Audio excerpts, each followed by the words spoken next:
You see, that's a good example of a Sahabi using this principle in usul, which is to take the lesser of two evils. He needs to divert Omar. And so he's saying, well, first take care of your own family. Go, your sister Fatima and her husband Sa'id are Muslims. What? This is the first he's heard of it. Boom, he sets off for their house. Khabbab is there teaching them from Surah Taha, which has just been revealed. Here's an interesting proof that these Sahaba were learning everything. This was the latest revelation. There they were in their houses studying. So they're devoted to studying what's being revealed to them. Here's a strong proof that this is what they were doing. Right? He goes to the house and Khabbab hides. Sa'id, she tucks the parchment under to hide it from him. And Sa'id's, they're very nervous. Omar's known for his temper. He's really upset. What were you reading? And she says, nothing.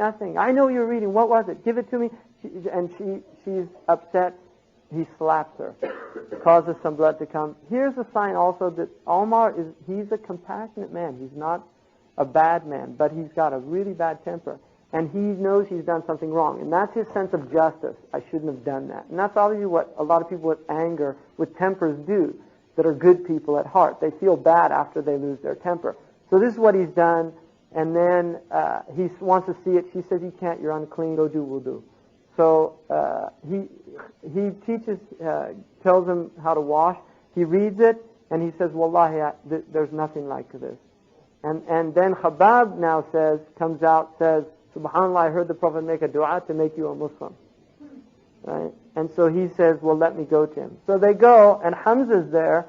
They're in the house of Arqam. Hamza's there. They knock, and they're saying, it's Omar. He's got a sword. Hamza's not worried. He's an older man. He's much more adept at fighting.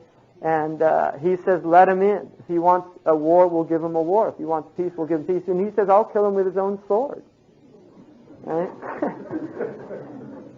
So he comes in and he sees the Prophet ﷺ and he becomes Muslim. The Prophet ﷺ says, Allahumma shrah sadrahu lil Islam.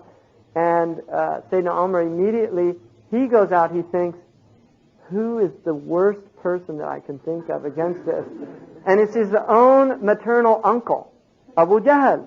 So he goes right to his door, knock, knock, knock. Abu Jahl opens it. Ya Ibn Ukhti, son of my daughter, the Omar, up-and-coming hater of Muslims. Right? Abu Jahl sees him as he's going to be a good ally for them. He says, what news do you have, right? I just wanted to tell you, Ashhadu an la ilaha illallah, Ashhadu Muhammad Rasulullah. Allah curse you and curse your greeting, slams the door in his face. He goes to the masjid, prays at Kaaba, tells Hamza, let's go down there. Were they going to pick on us? Right? And so he's going down. Now, obviously, the Muslims feel good about this. It's something now. Here, we're in big trouble, right? This is what the Quraysh are thinking. Our young up-and-coming leaders now are becoming Muslim. So Abu Jahl decides, 40 Quraysh signed to it, we're going to make, and this is important because like Iraq, this is an old technique, right, to have on people, to place on them these types of constraints, right? To quarantine the people, hifar, to give them, just like they're doing now. And this is an old technique. And it's also a technique of the Dajjal. Whoever doesn't follow him, he puts sanctions on them. Something the Dajjal does. If you're not with him, you don't eat. It's very interesting, right? And it's interesting now to note that over 80% of all the grain is in the hands of 6 corporations. And what they're doing now is their biotechnology now. They're developing seeds that will only produce one time. So when you buy the seed, right, you'll only get one crop from it. So in other words, farmers will be completely dependent on these corporations for providing them with seeds. Right? And one of the things about this country people don't realize, between 1981 and 1995, over 1 million farmers have lost their land. Small farmers. 1 million. small farms, gone. It's all agro-business. And the next wave is bioengineering. So that's what they're all doing now. They're working on all these grains that they can control. So this is an old game. And this is what they do. And because they're doing this, there's some of the Quraysh they don't like this. And then the other thing to remember is this is not just Bani Hashim, it's Bani Hashim's wives. And the wives are often, they're Sahmites, they're Shamsites, they're Makhzumiyah, they're from different tribes. Khadija herself is from, right? And this is why when her nephew goes to bring the grain and Abu Jahl finds him, where are you going? When Abu Bakhtari comes, he's an Asadi. He said, what's it to you? He's taken grain to his aunt. So it has nothing to do with you. In other words, the ban's against Bani Hashim. It's not against the Asad. What's it to you? And Abu Jahl says, what are you in on this for? This doesn't have, he's an Asadi. Boom, he picks up a